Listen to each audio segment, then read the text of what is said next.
नमस्कार बच्चों, आज इस वीडियो के द्वारा आप लोगों को रस की परिभाषा और उसके अवयवों के बारे में अध्ययन करवाएंगे। आचार्य भरत मुनि ने रस का विश्लेषण करते हुए अपने नाट्यशास्त्र में इश्क काव्य के परिप्रेक्ष्य में किया है। प्राचीन भारतीय दृष्टि में नाटक में रस का महत्वपूर्ण स्थान है। रस संसार के बिना नाटक प्रयोजन ही सिद्ध नहीं होता, इसलिए नाटककार का मुख्य लक्ष्य रस निष्पत्ति है। रस की एक सर्वमान्य परिभाषा जो सरल और सुग्राह्य भी है, जो काव्य के पठन, श्रवण अथवा नाटक के अभिनय देखने से सामाजिक को प्राप्त होता है।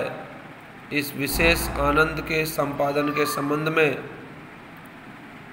आचार्य भरत मुनि का सूत्र इस प्रकार है: विभावानुभावाभिचारी संयोगाद्रस निष्पत्ति। अर्थात विभाव, अनुभाव और व्यभिचारी या संचारी भावों के संयोग से रस की निष्पत्ति होती है। ये रस केवल शास्त्रीय वस्तु नहीं है, अपितु अनुभूति की वस्तु है। जिस प्रकार अनेक व्यंजनों, औषधियों और द्रव्यों से युक्त होने पर व्यक्ति भोजन में विशेष स्वाद का अनुभव करते हैं, उसी प्रकार रसजनिक अनेक भावों के अभिनय से युक्त स्थायी भावों का आस्वादन करते हैं। यही नाटक या काव्य की रसानुभूति है। नाना भावों से संयुक्त होने पर स्थायी भाव अपने सामान्य नहीं वरन विशेष मानसिक आनंद को प्रदान करते हैं।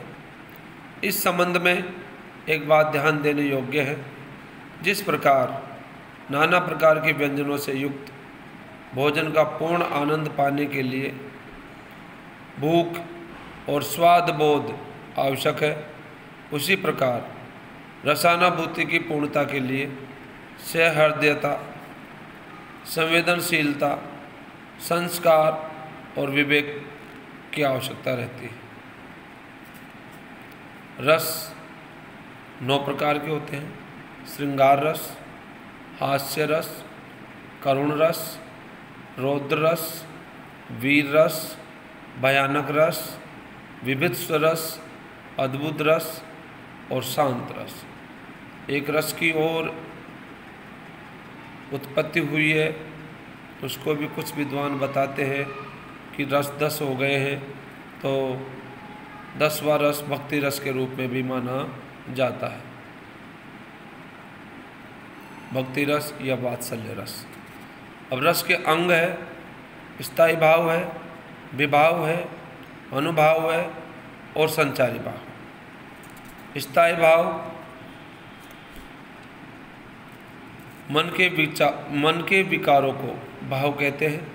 मानव हृदय में प्राप्त संपूर्ण भावों को 9 मूल भावों के अंतर्गत रखा गया है: रति, हास, शोक, क्रोध, उत्साह, भय, जुगुप्सा, विस्मय, निर्वेद। कतिपय आचार्यों ने स्नेह और देवानुराग नामक भावों को भी जोड़ा है।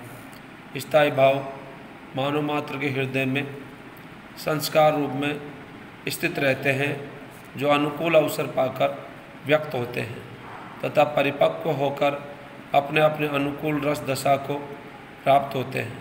संपूर्ण काव्य में सारे उपकरणों की उपस्थिति इन्हीं के हेतु होती है।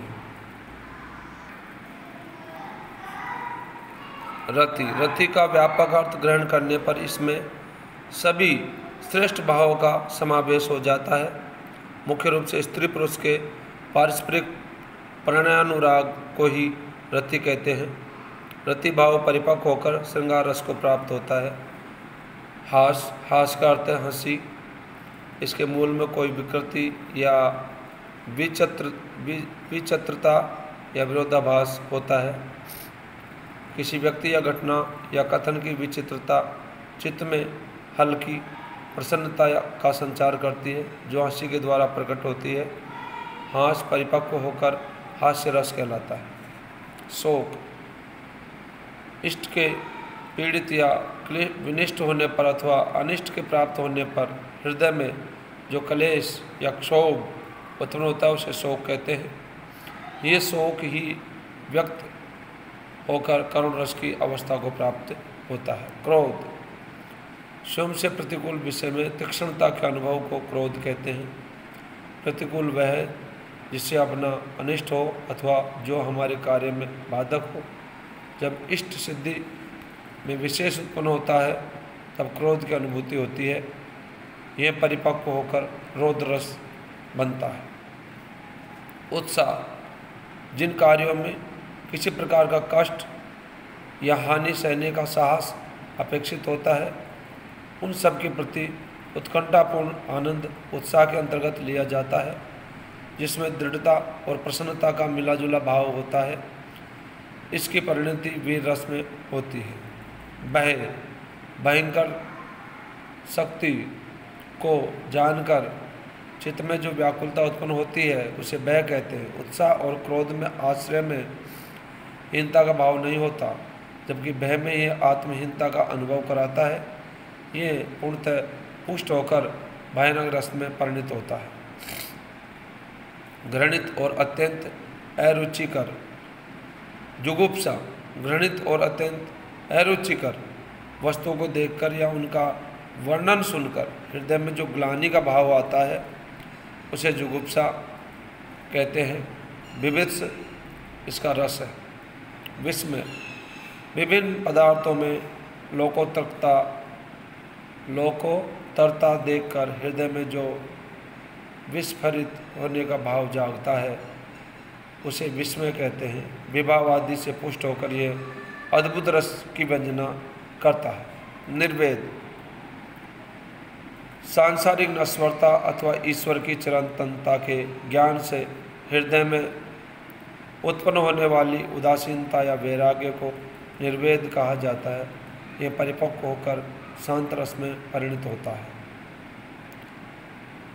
अब अनुभाव स्थायी भाव पूरे हो गए, उसके बाद में विभाव आता है। संसार में जिन कारणों से भाव की उत्पत्ति होती है उन्हें विभाव कहते हैं। संसार में जो रति आदि स्थायी भावों को जागृत करने वाले होते हैं उन्हें काव्य में विभाव कहते हैं। विभाव के दो भेद है, विभाव आलम्बन विभाव और उद्दीपन विभाव।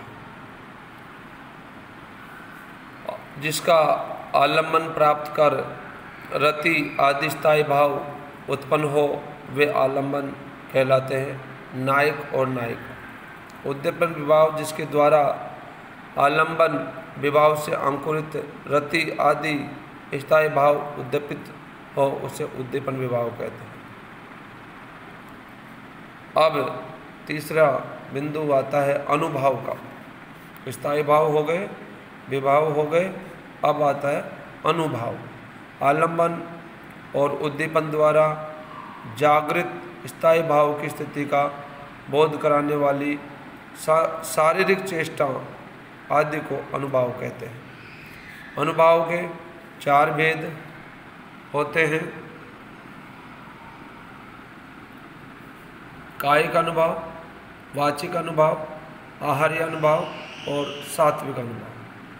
कायिक अनुभव शारीरिक चेष्टाओं को कायिक कहते हैं, जैसे रतिभाव में कटाक्ष, चुंबन, आलिंगन आदि। वाचिक शब्दों द्वारा कथोपकथन, संलाप, वार्तालाप आदि में वाचिक अनुभव होता है। आहार्य आरोपित या स्वेच्छा से की गई वेश रचना या वेशभूषा में आहार्य अनुभव होता है। और सात्विक सत्व गुण से उत्पन्न अब सात्विक अनुभाव 8 माने गए हैं। पहला है स्तंभ,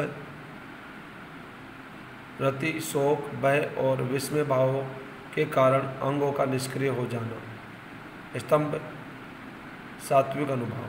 स्वेद, हंसी, शोक, भय आदि के आवेग के कारण पसीना आ जाना, वह स्वेद सात्विक अनुभाव। रोमांच, प्रेम, आनंद, भय, विस्मय आदि भावों के कारण रोमांच हो जाना।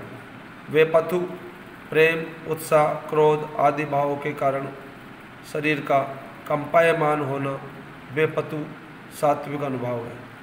स्वरभंग, प्रेम, हंसी, शोक आदि के कारण कंठ का गदगद हो जाना स्वरभंग सात्विक अनुभाव।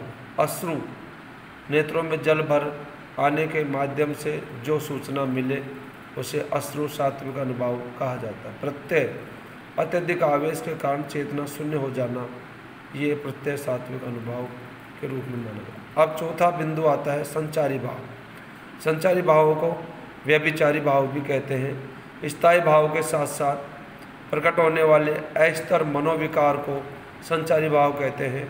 किसी युवती को उसके पति के लौटने का समाचार प्राप्त होना, समाचार सुनते ही प्रेम के कारण उसे आवेग हो जाता है, प्रिय से मिलने को उत्सुक हो जाती है, रात भर उसी के सपने देखती है आदि। संचारी भावों की 33 संख्या होती है। ये 33 प्रकार के होते हैं, जिसमें मैं आपको 33 के नाम गिना देता हूँ। सबसे पहले निर्वेद, आवेग, दैन्य, श्रम, मद, जड़ता, उग्रता, मोह, विबोध, स्वपन, अपस्मार, गर्व, मरण, अलसता,